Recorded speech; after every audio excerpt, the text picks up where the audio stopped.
ओम साई। आप सभी साई भक्तों का इस साई प्रार्थना केंद्र में स्वागत है। फिर आप सबसे मिलकर मुझे खुशी हो रही है। बाबा जी का आशीर्वाद हम सभी पर बना रहे और आपकी सारी मनोकामनाएं पूरी हो। हमारे इस प्रार्थना केंद्र में सामूहिक प्रार्थना आप सभी के लिए की गई है। आपकी मनोकामनाएं अवश्य पूरी होंगी। अगर आप में से कोई अपनी प्रार्थना या मनोकामनाएं हमें भेजना चाहते हैं तो हमारे इस चैनल के कमेंट बॉक्स पर भेज सकते हैं। आज हम जिस विषय पर चर्चा करने वाले हैं उस विषय में कई लोगों को कई प्रकार का संदेह है कि मैं हमेशा बाबा जी के मंदिर जाता हूँ, उपवास करता हूँ, पूजा पाठ करता हूँ, मुझसे जो भी होता है मैं ईश्वर के लिए करता हूँ, लेकिन ईश्वर है या नहीं, वह कहाँ है? क्योंकि मेरी समस्याएं दिनों दिन बढ़ते जा रही हैं, वे हमारी मदद ही नहीं कर रहे। जो भी मैं उनसे प्रार्थना करता हूँ वह अधूरी ही रह जाती है। इसीलिए मेरा संदेह यह है कि भगवान है या नहीं, अगर हैं तो कहाँ हैं? क्योंकि हमारी समस्याएं, परेशानियां दिनों दिन अधिक होती जा रही हैं। एक परेशानी हो तो आसानी से संभाला जा सकता है, लेकिन एक के बाद एक परेशानी मनुष्य के जीवन में आए तो तब हमें पहला संदेह ईश्वर पर आता है कि वे हैं या नहीं। हम ईश्वर को देखें या सद्गुरु को देखें, इसके लिए मैं क्या करूं? मैं मंदिर जाता हूं, घर पर ही पूजा पाठ करता हूं, लेकिन मैं ईश्वर को नहीं जान पाया। लेकिन आप में से ही कुछ लोग और भी हैं जो ये विश्वास करते हैं कि बाबा अवश्य हैं। कभी कभी आप किसी बिगड़े हुए या कठिन कार्य के लिए सोचें कि यह कार्य कैसे पूरा करें, लेकिन अचानक ही वह कार्य सरलता से बिना किसी मुश्किल के कम समय में ही पूरा हो, तब आप ईश्वर की शक्ति को महसूस कर सकते हैं।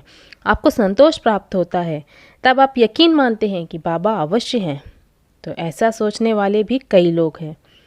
कई लोग मानते हैं कि ईश्वर किसी न किसी रूप में उनकी मदद करते हैं। तब बाबा हैं या नहीं?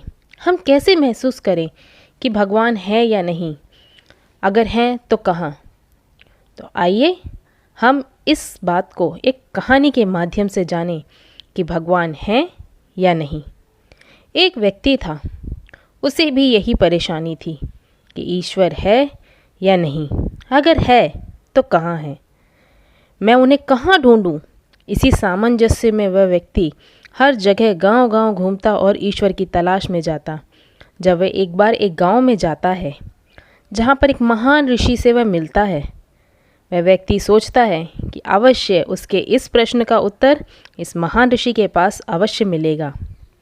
जब वह वहाँ जाता है तो उसे कई लोग कई प्रकार के प्रश्न उस महान ऋषि से पूछते हैं। ऋषि भी सभी के प्रश्नों का उत्तर देते हैं।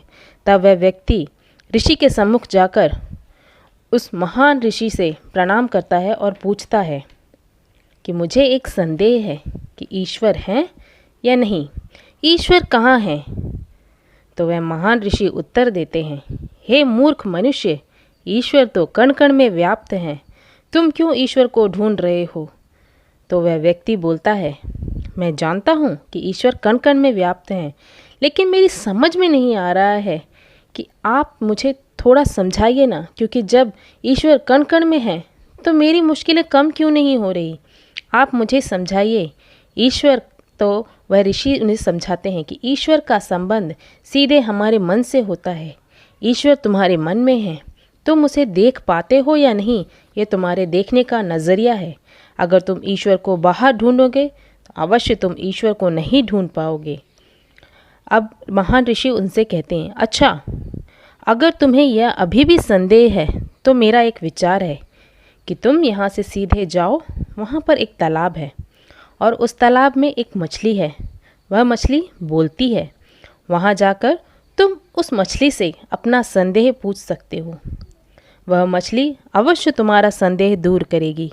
अगर तुम्हें उस मछली का जवाब समझ में ना आए तो तुम फिर से मेरे पास आकर अपना इस संदेहात्मक प्रश्न का उत्तर पा सकते हो। वह व्यक्ति बड़ा खुश होता है और सोचता है कि मेरे प्रश्न का उत्तर मुझे अवश्य मिल जाएगा। अब वह व्यक्ति उस तालाब के पास जाता है और तालाब के किनारे खड़े होकर मछली मछली कहकर पुकारता है। अचानक एक बड़ी सी मछली उस किनारे पर आकर रुकती है और वह उस व्यक्ति से पूछती है कि तुमने मुझे क्यों बुलाया। वह व्यक्ति उस मछली से कहता है कि मुझे उस महान ऋषि ने तुम्हारे पास भेजा है और कहा है कि तुम मेरा संदेह दूर कर सकती हो। मछली पूछती है कि क्या संदेह है तुम्हें। वह व्यक्ति मछली से कहता है कि मैं जानना चाहता हूँ कि ईश्वर है या नहीं। अगर है तो कहाँ है। अगर तुम मेरे इस प्रश्न का उत्तर दोगी तो मुझे बहुत खुशी होगी। मछली कहती है, ऋषि ने ठीक किया कि तुम्हें मेरे पास भेजा। मैं तुम्हारे इस प्रश्न का उत्तर अवश्य दूंगी, लेकिन इससे पहले तुम मुझे थोड़ा पानी तो दे दो। मुझे बहुत प्यास लगी है, मैं पानी पीना चाहती हूँ।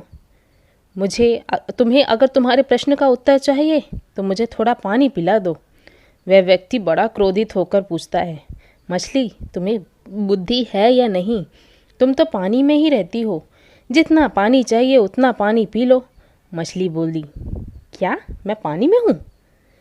मछली को संदेह होता है कि क्या मैं पानी में हूँ। वह व्यक्ति हाथ में थोड़ा पानी निकालकर उस मछली को दिखाता है और कहता है, ये देखो तुम पानी में ही हो।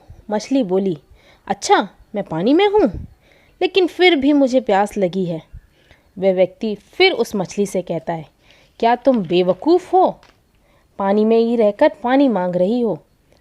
मछली हंसी और बोली, यह उत्तर तुम्हारे लिए भी है। ईश्वर को ढूंढना या उसकी तलाश करना एक बड़ी बेवकूफ़ी है। भगवान सब जगह है। जिस प्रकार एक मछली प्यासी है, यह तुम समझ नहीं पाए, उसी प्रकार मनुष्य यदि ईश्वर को ढूंढे तो वह मनुष्य ईश्वर को नहीं समझ पाएगा। इस संसार में तुम्हें मुझे हर जीव को जीवन ईश्वर के द्वारा दिया गया है। तो फिर ईश्वर कैसे तुमसे अलग हो सकते हैं? ये तुम्हारे मन में ही है।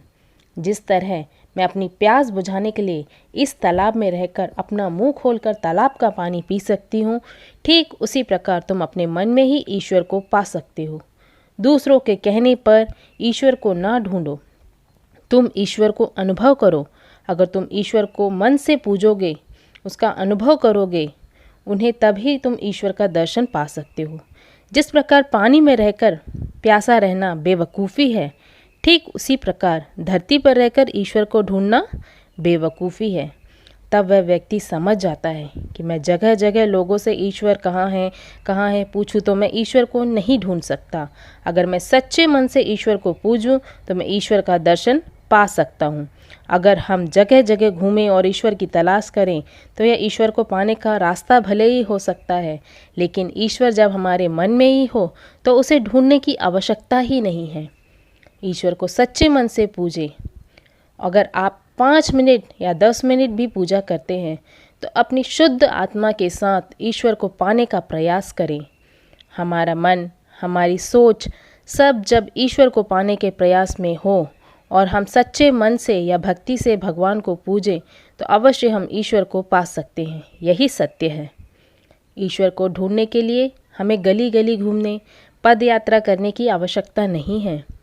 हम ईश्वर के सम्मुख सच्ची आत्मा के साथ उनको पाने की कामना करें। हमारे सद्गुरु को पाना है तो उसके लिए हमें किसी मंत्र, भजन, कीर्तन की आवश्यकता नहीं है, क्योंकि उन्हें सच्चे मन से पूजें, यही काफ़ी है।